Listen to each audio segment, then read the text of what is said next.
We are back once again with another great show, another great guest. This time, amazingly, our first repeat guest, one that was requested almost more than any other guest that's been on the show, over 100 guests. Board Elon Musk returns since his first appearance back in May. We are very excited to have you back, Board. And we're going to dive deep into abstract, deep into Bitcoin mining. Everything you're up to. We'll talk about CTOs, everything that's going on in your world. As we get into that, I'm very excited for everybody who's joining. If you aren't already, make sure you're giving Board a follow. One of my favorite people in Web3. One of my favorite actual social accounts. Just amazing views and always makes me laugh. Don't get him started on California though, because you have an opinion there. You have a strong opinion there. Strong opinions, yeah. And as always, a big shout out to our sponsor, Loot. If you're not already, go check out Loot. If you go and give them a follow on X or jump in the Discord, they will drop you an invite code to get onto the beta platform. Everything that happens here on the show is possible via Loot. So huge thank you to the guys over there. Board, welcome back. How are you doing, my friend? I'm good, man. Honored to be the first repeat guest. I can already see us in like 2065 doing our 15th show, talking about hologram crypto, teleportation tech, and it'll be a good time. It's the great thing about you is you're so tech, you gravitate to the tech side of things so much. And it's not just like the headline stuff. You're like actually you care about it. You're interested to buy it, and you're very you're curious buying. I would describe you as. Yeah, thank you, man. I wanna like get to the future faster, and I'm kind of living it to some degree as a weird pseudonym with a green face. But yeah, I think being a well-rounded person is great. I think we both spend a lot of time in crypto, and that gives you a lot of opportunity to explore different things. But I think that the technology itself only matters if you care about all the other stuff in tech that surrounds it, whether it's it's AI and just evolving how society functions for the better, hopefully. So for sure, yeah, we can get macro and we can get micro on this. Yeah, it's as you say that, it's interesting. I remember back in like the very early days, like 2014, 15, when like some of these there were like file coins, and there was some like privacy coins, and like those were like that was like the exotic stuff in crypto. Now today, if you think about it, it's so multidisciplinary. There's art, there's Web 2 components, there's IP, there's so many little things that have been, I guess, expanded into via crypto as a platform, as a technology platform, which is the cool part of it. Yeah, it's kind of like the App Store. The iPhone launch, there were like 7 apps. Now you've got so many, you don't even know what to do with them. I mean, it's probably millions at this point. Yeah, no, millions and millions. Well, I won't delay any further getting into, I think, what'll be a chunk of the conversation here, and I find very interesting, which is all around the abstract ecosystem, and specifically what is going on at Bitcoin mining. I think it's easiest to start with, abstract as a chain right now has a ton of attention. There's more and more eyes, more and more people coming to the chain. Explain your experience so far building on abstract. Yeah, well, I'll preface by saying I am completely a non-technical person, other than what I can type into ChatGPT to build. So I'm not going to give you the code base overview of abstract, but I'll give you the consumer product marketing guy take on it. So I see L2s, layer 2s on Ethereum as all basically of a slight variety of the same thing, which is okay. And then it comes down to what do they specialize in and how strong is the brand. And it's kind of like cars, right? There's a lot of car brands. They all basically have 4 wheels and go forward. What makes one brand more special over the other? So with abstract, I think that they've really just nailed down this idea of being a consumer product. It's very easy to log in. It's very easy to create an account. You can basically do it with no knowledge of crypto whatsoever. And then the two things that I think has been really interesting for me to watch from the product side is that, one, they're building an app store. We talked about, earlier, like the Apple App Store, but crypto has really suffered from a discoverability problem. It's just really difficult to find quality applications, things to do. You have to visit, thousands of different websites to find stuff. So building an app store where it's centralized and they can highlight quality, use cases for you, that's really useful. So I think they're doing that well. And then there's the streaming side, and no one's quite nailed this down. Pump is trying to do streaming, Abstract's trying to do streaming. I think Avax too. But yeah, I think that the way that Abstract is building a streaming product that integrates closely with the actual crypto applications is really smart. So I think on those two accounts, they will win. And based on my experience with Abstract, and I've only been using it for 5 months now, they've done a really good job of attracting developers and builders without having to offer money. And so as somebody who's like coming from the world of video games, I've seen plenty of game consoles and platforms offer game devs money to build games, but that doesn't build a sustaining network. You actually have to do a good job of inviting people to want to build, applications or games because they genuinely think your platform is useful and will attract eyeballs. And that's what Abstract has done. So for me, my toolkit right now for crypto, at least when it comes to Ethereum, is basically like Ethereum proper, Base, and Abstract, and I don't touch really anything else. Yeah, you're just sticking to the consumer, like really the consumer facing chains as the secondary to mainnet. Yeah, pretty much. Like Solana is my casino, and then Bitcoin is where I store all of my profits, and that is the simple formula I use. It's that formula would be working over the last 9 months, if you had followed that very strictly, and only immediately rotated profits out. Yeah, no, I'm bad at that. But in theory, you're correct. That would be a great formula to follow. So Abstract obviously attracting builders. It attracted the developer minds over at Bitcoin. Obviously there is a CTO story to talk about around Bitcoin. You and a group of others took it over. Walk me through what I'm always very curious by this because I've never CTO'd something. I've seen so many people talk about it. What are the assumptions a lot of people make that you think are once you get into it, it's a whole different game. You have a lot of unexpected things happen. It's much harder, I assume, than people make it out to be. So CTO, community takeover, I think that it's used in two different ways. One way is, hey, there's this meme coin some guy made, and then he rugged it or walked away, and the community wants to continue it. So instead of the guy making dumb pictures and tweeting about it constantly, a new group of people are doing that. So that's a very simple CTO, right? It's just a bunch of people who are interested in an idea in a meme are the ones who then continue its proliferation through the internet. That's not what we did because Bitcoin is a technical product. It has utility. So there, a CTO is much more complicated because you need to take over the code base. You need to take over the website. You need to take over the market making. Potentially you need to implement NFTs and do all these things and build upon code that, wasn't completed. So yes, that took a lot of work. So, I mean, a typical CTO in the meme coin arena, one guy can basically come in and take it over. In this case, it really felt more like an acquisition of a small company. And so we've got, kind of 3 dedicated people who are working on it. Everyone's part-time, this isn't anyone's job per se, but we've got 3 dedicated people. And then we work with another 6 or 7 for kind of one-off. So it's a pretty large group of people who are contributing. And the goal is to make that bigger and bigger over time.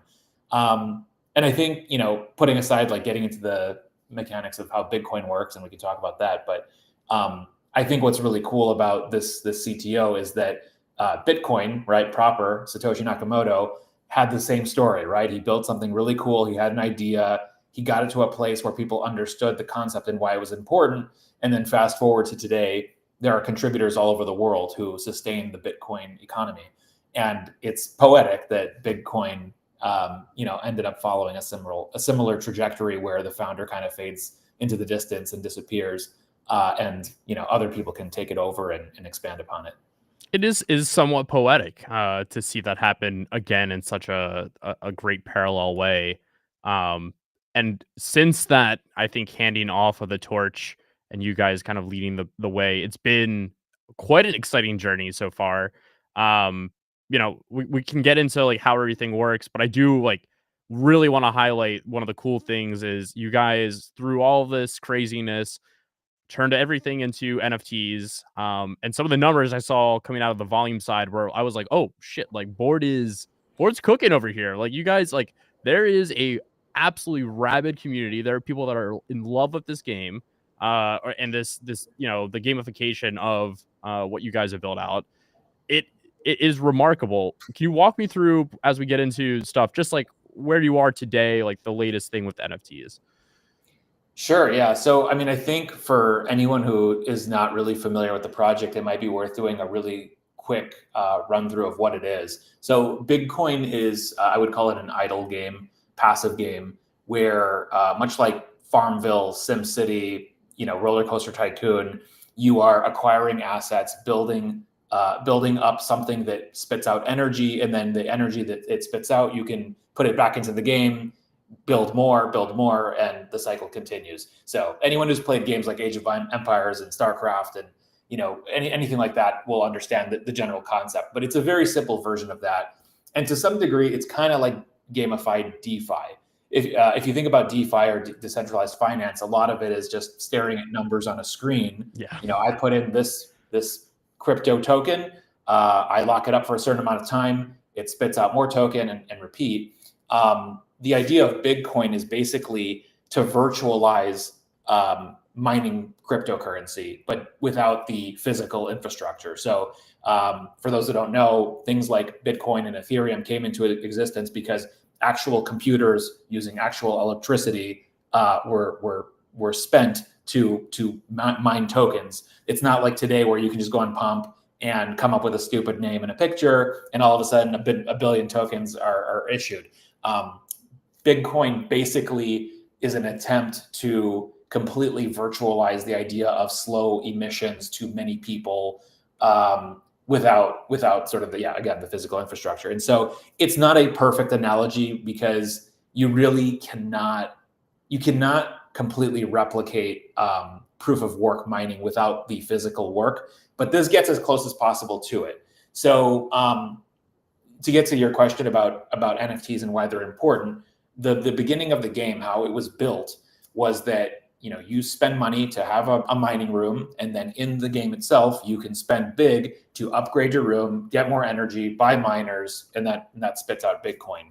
But there was a fundamental problem in that system long term, which was that people couldn't trade, they couldn't sell. There was no liquidity of those miners. They were just in-game units that did one very specific thing. And that was actually very prohibitive to new people joining the economy because, I, as a user, couldn't sell my old miner rigs. I had to basically just burn them, destroy them, and build new ones. And if I got uninterested in Bitcoin, I couldn't leave. There was no liquidity. And then you, as somebody who maybe wants to get into it, didn't want to go and spend the money to ramp up their mining room and try to catch up to someone like me who's been doing it for a long time. Right. So NFTs basically solved it. So just over a week ago, we converted every in-game item into an NFT, which can now be traded on OpenSea with Ethereum. And so that was a big unlock. We're now the #1 traded NFTs on Abstract for the last 30 days, which is great to see. So the demand is pretty high. And people who are newer to Bitcoin or wanting to catch up and build up their rooms are able to do that more efficiently versus having to do it in game. So the response has been very positive. And now basically we're at a point where people can continue to mint or buy new miners in game if they wish. But we're encouraging people first to go to secondary and see if they can pick up deals there before they do that. You guys have done, it's like $1 million in secondary volume on OpenSea right now. I think I looked while you were talking. Let's see, 246 Ethereum. So yeah, I guess it depends on the price of Ethereum. But yeah, which is unfortunately quite down today. It's you're definitely over 1 million before this pullback. Very, very cool to see that. I think this is like a huge vouch for like what does the future of gaming look like, where there's this huge unlock to you guys who had all these assets. You guys there wasn't an actual economy that was rewarding users, and offering a way for newcomers to enter the game and or buy their way in effectively.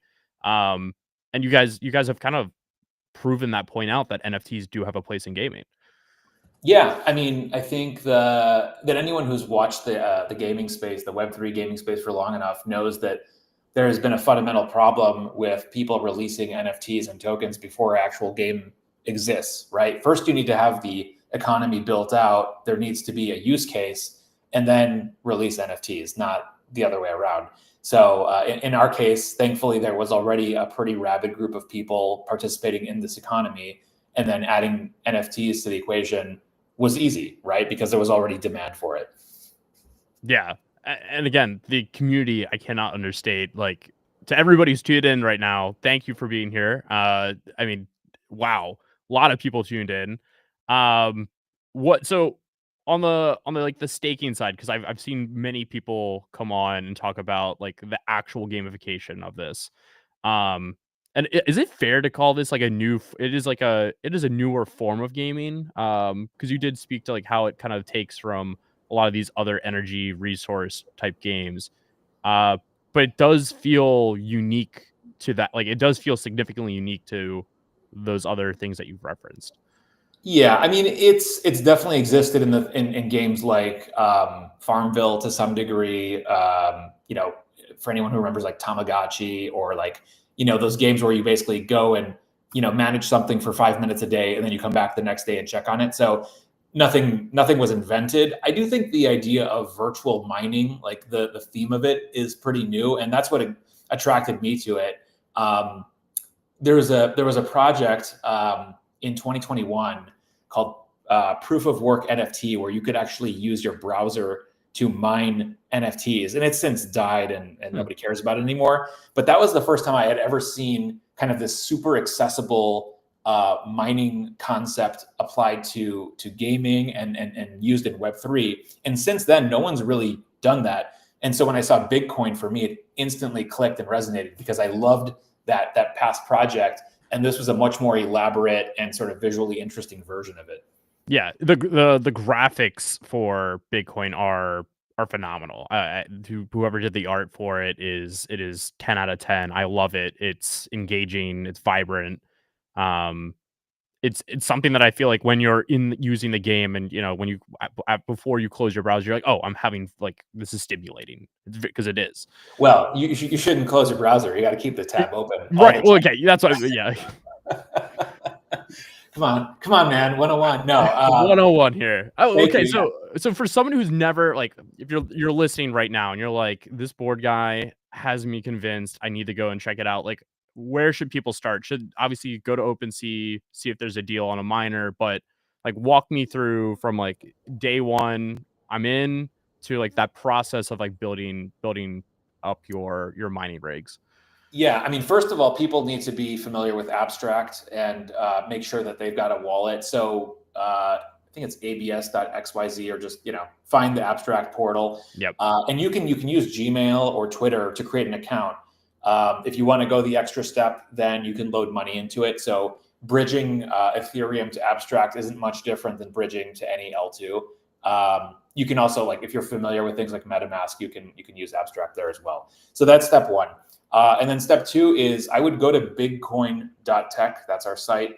And that is where you can buy your first room. So in order to have miners actually mining, you need to have a room.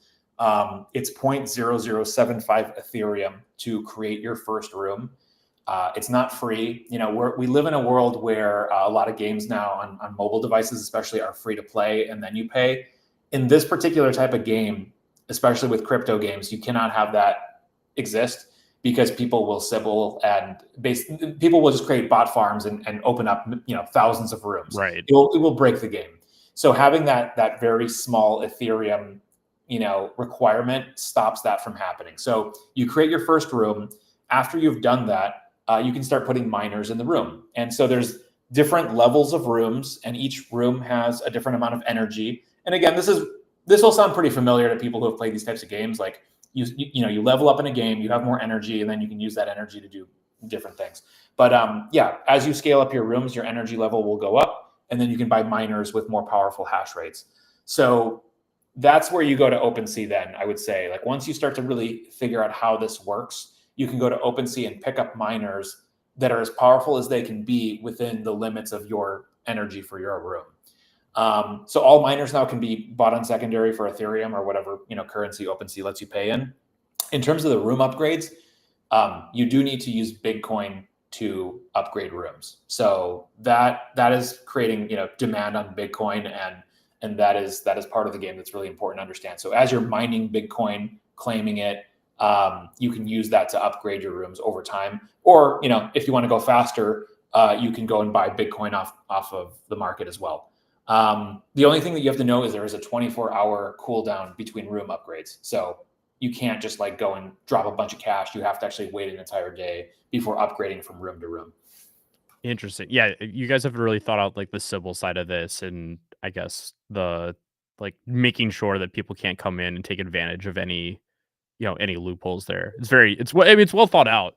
I'm curious. Yeah, shout out to Big Toshi, like the guy who designed it. We've added a lot since he was running it, but he was very thoughtful in how he built the system.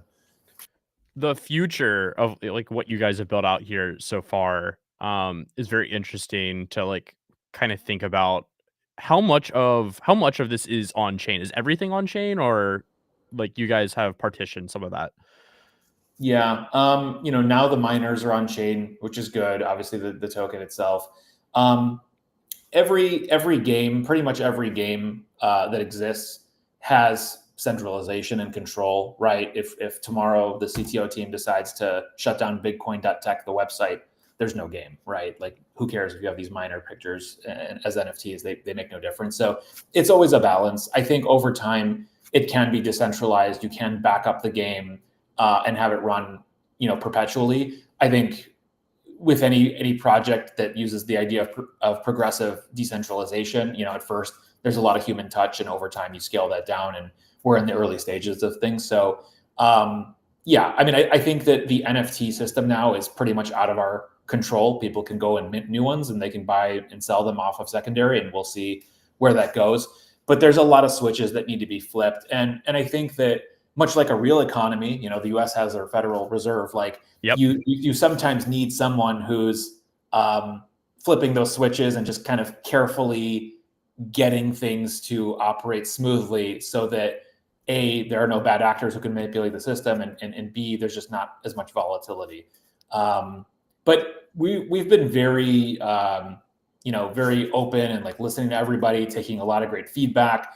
We've got whale chats. We've got people who are advisors, so we're implementing a lot of the ideas that people are coming to us with, and putting in a lot of work to make this thing thrive. I mean, I think we all fell in love with the idea and just wanted it to survive. And so we were really happy when the founder agreed to basically let a bunch of us CTO the project.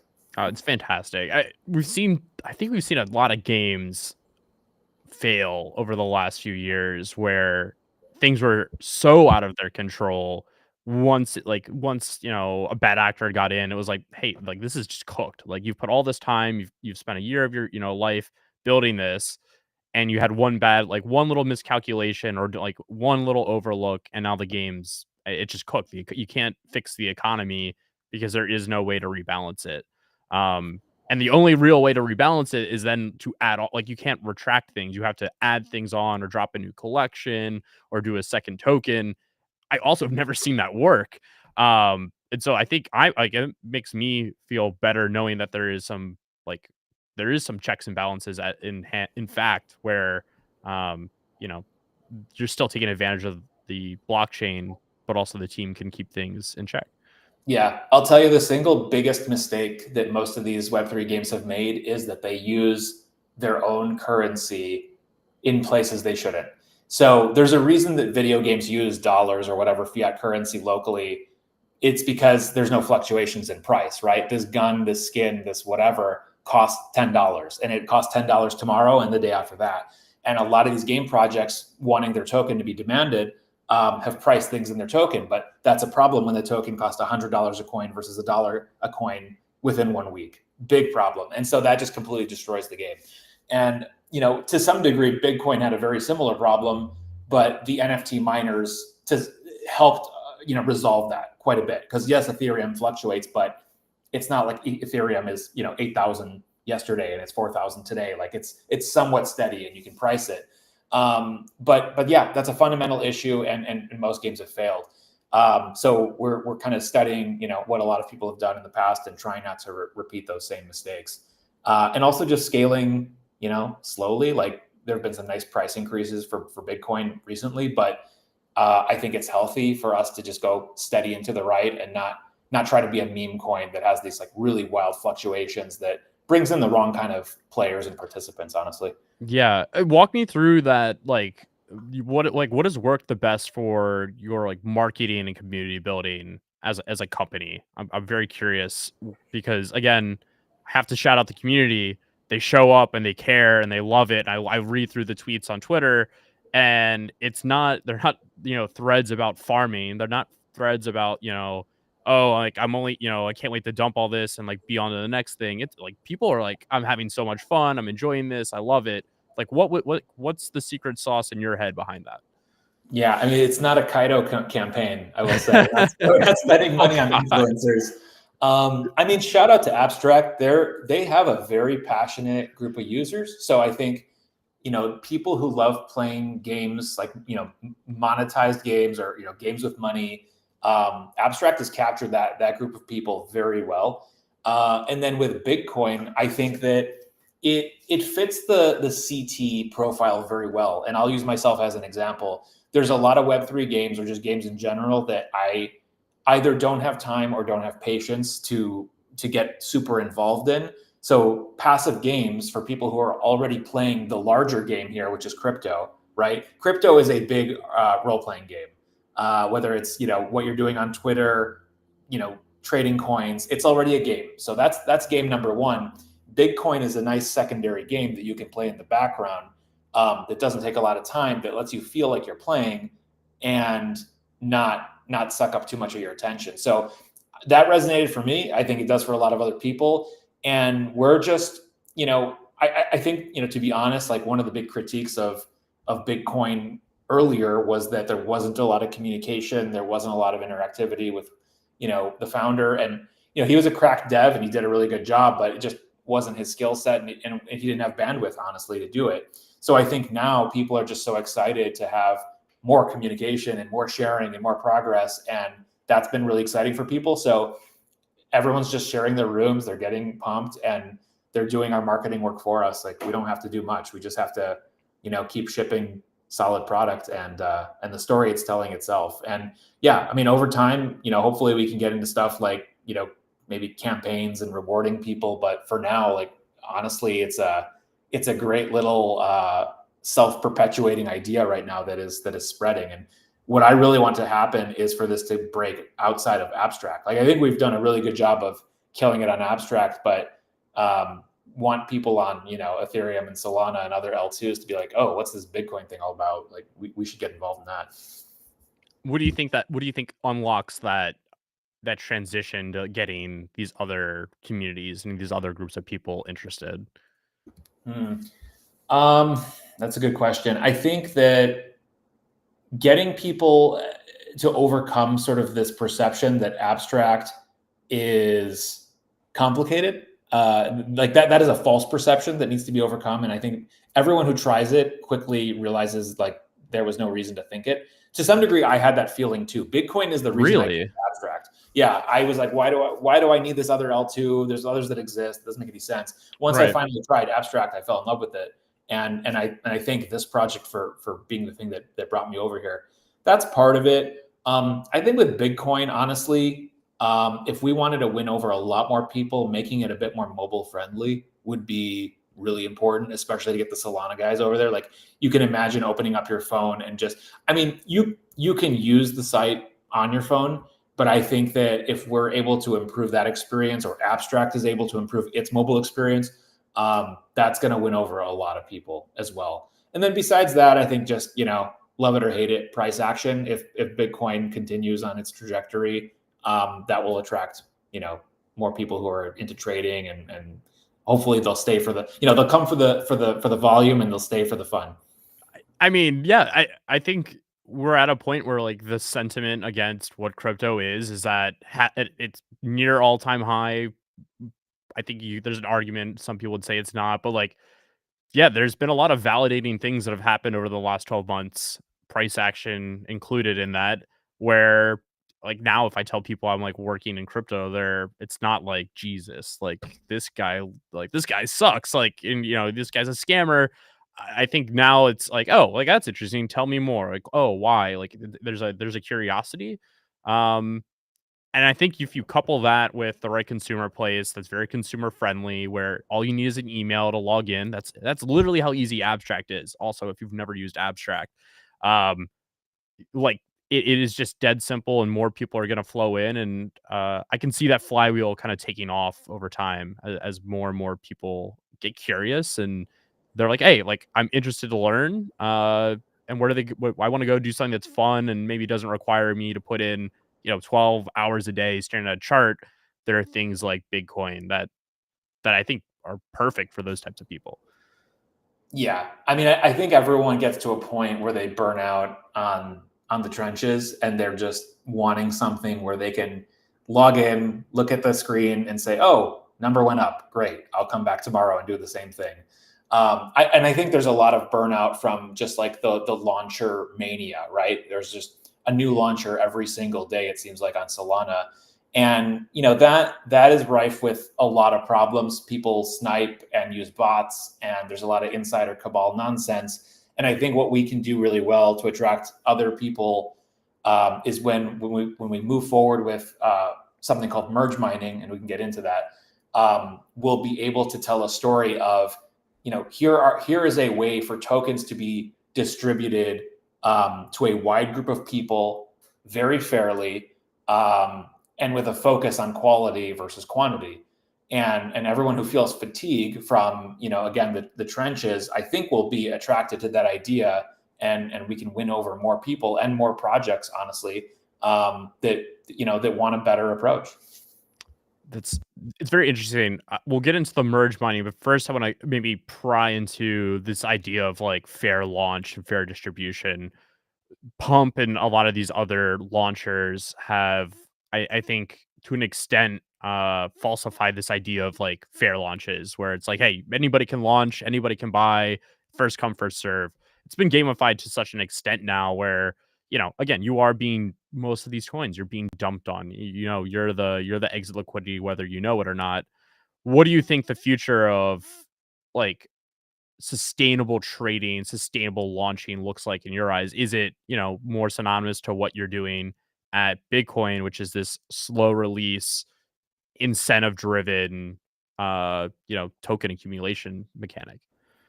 Yeah. I mean, look at the history of crypto. What are the two coins that are now the largest market cap and longest surviving? It's Bitcoin and Ethereum. And how did they come to exist? Well, proof of work.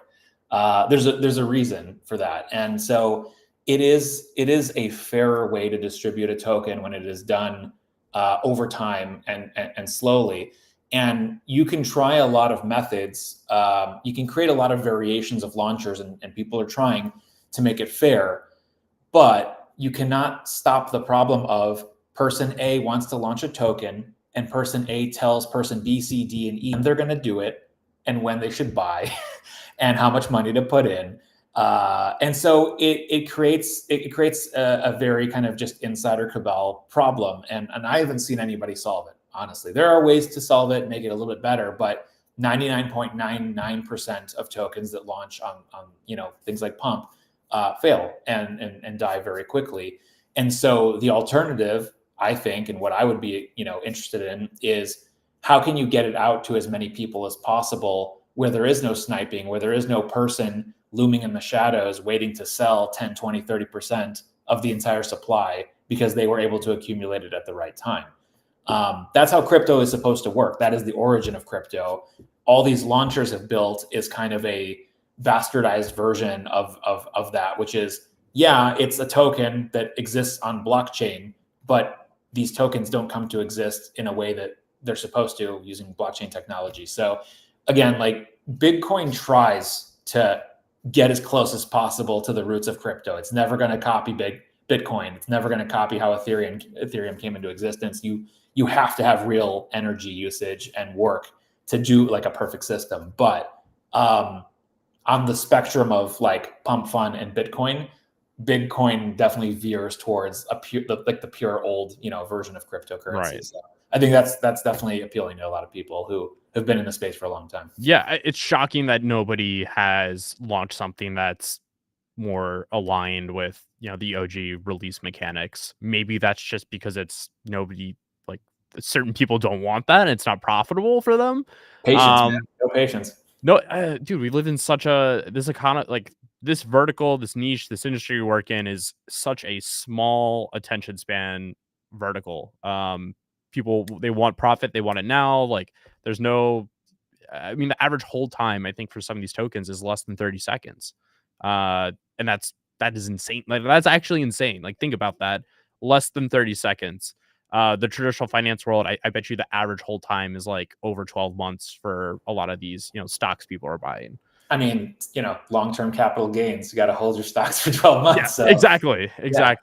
Yeah, I doubt there are people in crypto that even know they're like, oh, I've never had one of these long-term capital gains. What are taxes? Or even what is taxes? Yes, that is also true. Oh man, that's pay your taxes, everybody. Merge mining. This came up in the chat here, and you just mentioned it. I want to get into it because it seems interesting. And another example of you guys just continuing to add in new features and think about how to keep keep things moving forward. What is merge mining? So in crypto tradition, merge mining is the idea of using a computer to mine more than one currency at a time. So back in the day, people who were mining Bitcoin, they eventually could use their rigs to mine Dogecoin or Litecoin or whatever, any other proof of work token. And the reason they would do that is because at a certain time, they could make more money with one token than the other based on the token price. So if we apply that idea to Bitcoin, the thinking is that Bitcoin version 1 mines Bitcoin, right? It creates the Bitcoin that is going to be in circulation, and that's in progress. V2, when merge mining gets introduced later this year, is going to introduce the concept of letting the miners that you have in your room mine more than just Bitcoin. It can mine multiple tokens, or you can toggle your miners to actually mine different tokens. And so we have a white paper up if people want to get into the weeds of things and really kind of understand how that's going to work. But the simple version of it basically is all the miners that you've invested in Bitcoin, you can keep mining Bitcoin as long as you want to, or you'll be able to actually choose from other token projects that that we're going to carefully select and bring into the ecosystem. And that'll likely be two categories of tokens. One, brand new token, brand new project, and basically they come to us and say, hey, we've got this really cool business. We want our token to be extremely healthy and go to a high quality group of users. We want to distribute our token through the Bitcoin protocol. So that's option one. Option two, which will probably happen a little bit later, is an existing project that already has a token decides to issue some of its token or a percentage of its token through our miners, right? So, an example I used before, which I'm in no way confirming this is happening because the conversation never took place, but just an analogy. Let's just say, Pudgy Penguin's got a treasury and they've got, $1 million worth of Pengu that they want to distribute to high quality abstract users. They come to us and say, hey, let's add this to the system and allow your miners to essentially opt in to mine Pengu. And then Pengu is going out slowly to thousands and thousands of people. So that's the idea of merge mining. It's really simple. It gives Bitcoin, longevity because it's not just focused on the Bitcoin token anymore. It helps grow the ecosystem, and it puts pressure to buy Bitcoin as well, because once we implement merge mining, when liquidity pools are created, those pairs are going to be big / whatever the token is, right? So it's not going to be ETH or USD / that. It's going to be big / that. I think I'm not as familiar with it. I think Virtuals does something similar where you have to use Virtuals token plus whatever. So long term, there will be a lot of demand for big because of that. In the short term, there's demand for big right now because people are building up their mining ecosystems. And we're working really hard right now to just encourage more and more people to build rooms, because the more miners there are, the more people that are participating, the healthier the system is. You don't want any one group of people or one individual having too many miners. The same way you don't want that with Bitcoin, right? Like we look at things like Michael Saylor and MicroStrategy, and we're like, yeah, cool, he's buying $50 billion, dollars worth of Bitcoin at one time. And that's good for the price, but it's also not great. You actually want a lot of people to own it, not one guy or one group of people. So yeah, right now it's accumulation phase, it's building up miner phase, and everyone who's investing now in building up their mining system hopefully will be positioned well for merge mining. So when that's ready, they'll be able to jump in and mine other tokens.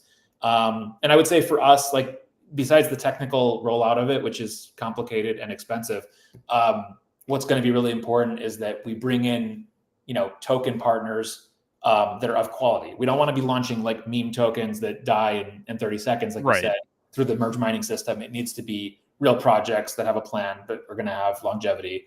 And so you can go to Pump Fund if you want Walmart, and then you can come to, Bitcoin if you want to go to the luxury goods store and get something that's going to last.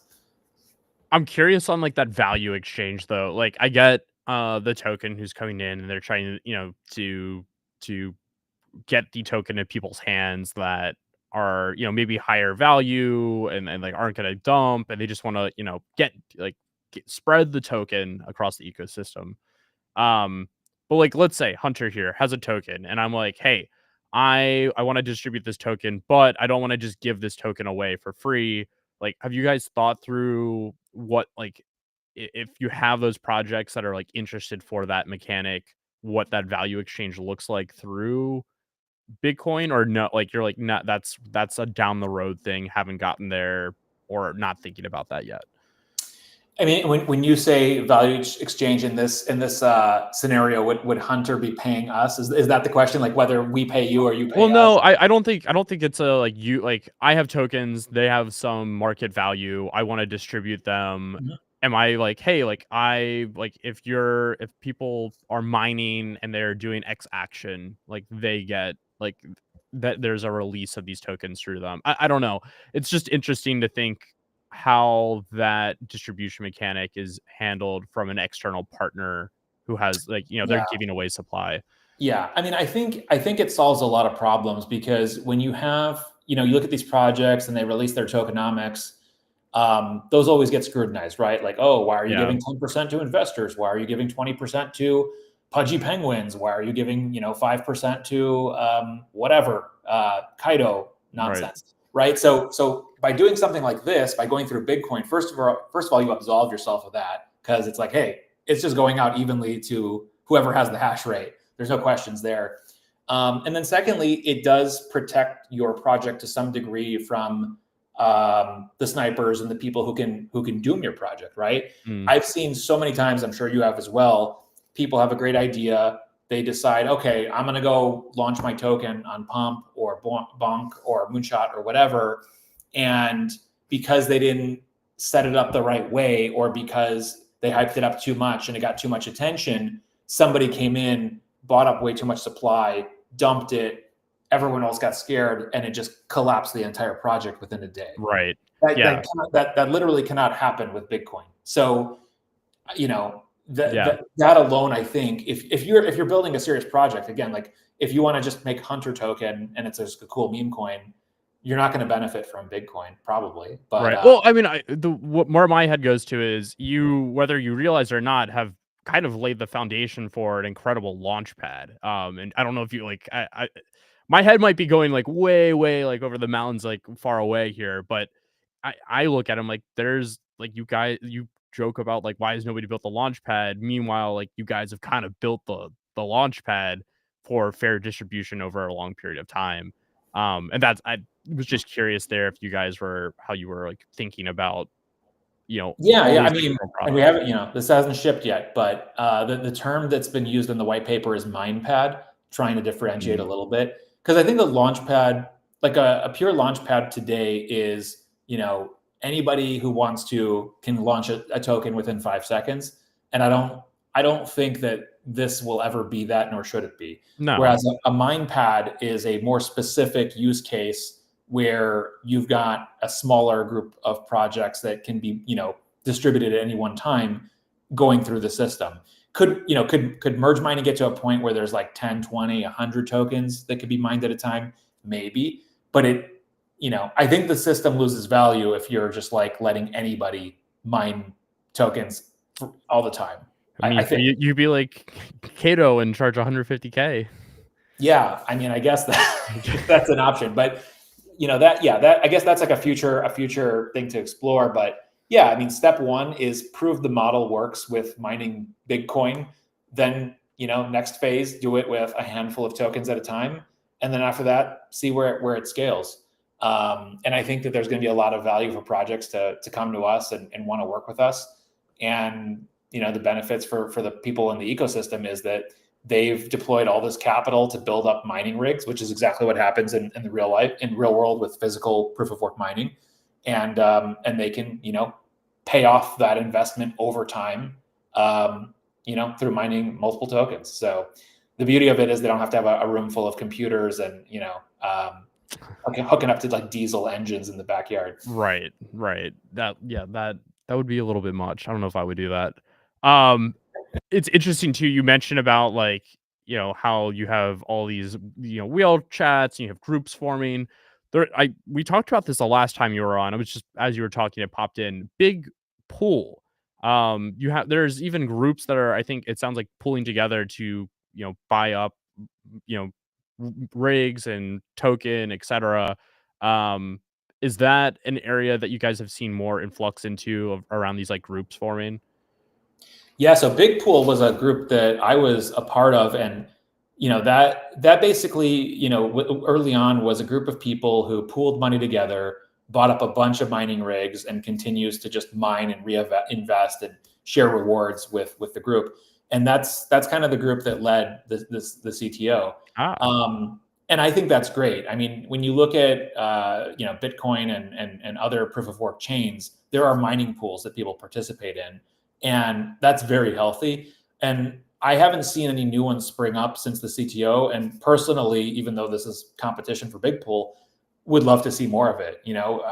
I think that would be really great because that just means more distribution of hash power. And I think for people who don't have the capital to build up their own mining rooms to an extreme degree, it's a great solution, right? Like put in a little bit of money, somebody manages it for you. So yeah, I mean, shout out to anybody who wants to go and do that. I think that's a great idea. We'd love to see it. And, it makes a lot of sense for the health of the ecosystem. Yeah. No, 100%.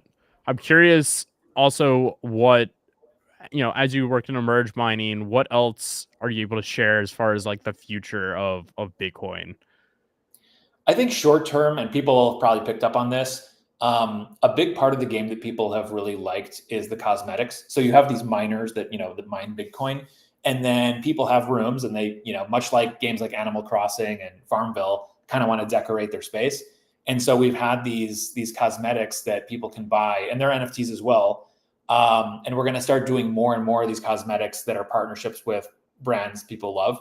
So they'll be up in the store for a limited amount of time, and then they'll be done and you can't buy them anymore, and they'll just be scarce, resources. So I think over the coming weeks, people will see some fun ones show up in the store. And that's been kind of a surprise to me. Like, people spending money on miners, I definitely understand that. People have been dropping some serious cash to buy these little cosmetics for their rooms, really? like $30, $40. And as somebody who's like from the gaming space, that's crazy, Yeah, that's a game. That's AAA titles are selling at $60-$70. They're almost paying for a whole another game for a cosmetic. Exactly. So that goes to show that people are liking the idea of flexing their rooms, and I think we can lean more into that. And unlike the miners that technically can be minted more and more, I think putting a scarce cap on the cosmetics makes a lot of sense. It's kind of like Fortnite and other games where they sell a skin for a certain amount of time, and then it's done. Yeah. The difference here is you can actually sell and transfer them, and they're not stuck to your account. That is so interesting. Yeah, the fact that it's you can transfer them. Oh, All right. Well, if anybody from Mind Team's listening, that's a brilliant idea. I love it. I might steal that from you. Please. It's not That a would new, not be the not a new the concept. first time a People have guest done has it come before. on here and I've been like, I'm gonna steal that. That's um, needed space. it's great though. I like it's also cool to see you doing this. You're such with like you not the like glaze here, but you're such a big account. You have such a big presence. I think so many people know you. Iconic PFP. It's cool to see you leading the charge here, and like again, the community that's formed around you and the rest of the group that's taken this over is super exciting. And the fact that you're not just doing a cookie cutter and you're trying to think of new things and listening to the community. I mean, yeah, it's like the Yeah, I mean, blueprint for what I everybody think should be it's just a doing. good fit. Like, I think a lot of people with my position, with my visibility, would just gravitate towards either being a content creator or a trader. And I'm not good at either of those things, but I am good at game design, and I am good at doing things that use your creative muscle. So yeah, I mean, yeah, I work on a lot of stuff, but this has definitely taken up a good chunk of my time, and I'm having fun. Like that's the perfect job, right? If you can do something that you enjoy and make some money too, that's where you want to be in life. Oh, fantastic. As we come up to the end here, I'm curious, not on the Bitcoin topic. The market's been a little crazy here. We've seen some drawbacks. What's got you excited? I know you just got a Solana phone. That's a little bit exciting, but I'm curious, like, yeah, what's outside of Bitcoin? What's got board's attention? Yeah, I did get my Solana phone, and I haven't really played with it. For anyone curious, it does not immediately come with any massive airdrops on it like the Saga did. So I don't know. Maybe there'll be a surprise, and they're waiting for enough people to get them before they share that. But it's a good phone. It's a good phone. I'm definitely looking at a lot of the AI kind of trading bots and things that automate. To my previous point, I'm not a good trader, and I don't like doing it. So if I can go to a machine and give it certain parameters and a budget and have it go wild, I think that's quite interesting to me. The one I've been paying attention to a lot is called Banker. It's on Base, and they've been doing some really cool stuff with automated trading and deploying tokens. And yeah, I mean, I'm watching the market like you. I think overall, I'm in a very happy place with how things are going long term. Like I know, a week goes by and the market drops 5% and everyone thinks it's all over. But Yeah. for anybody who's been in the space for 10 years or so, things are going fantastic right now. And you just have to kind of have a little bit of patience. Like not even like, years. I'm talking like 3 to 6 months. Everything's going to be great. Yeah. Just thug it out, shut your computer screen off. Don't close the tab because you want your Bitcoin miner running. And just relax. It's all gonna work out. It'll be great. Yeah, I think we just need to make it through the rest of August and maybe some of September. But I think the last 3 months of the year should be very, very exciting months. That's at least just from my time here, how I'm gut reading it. Yeah. Just it'll dump again in December because of taxes. It always goes back to taxes. But you're good. You're good through November. Yeah.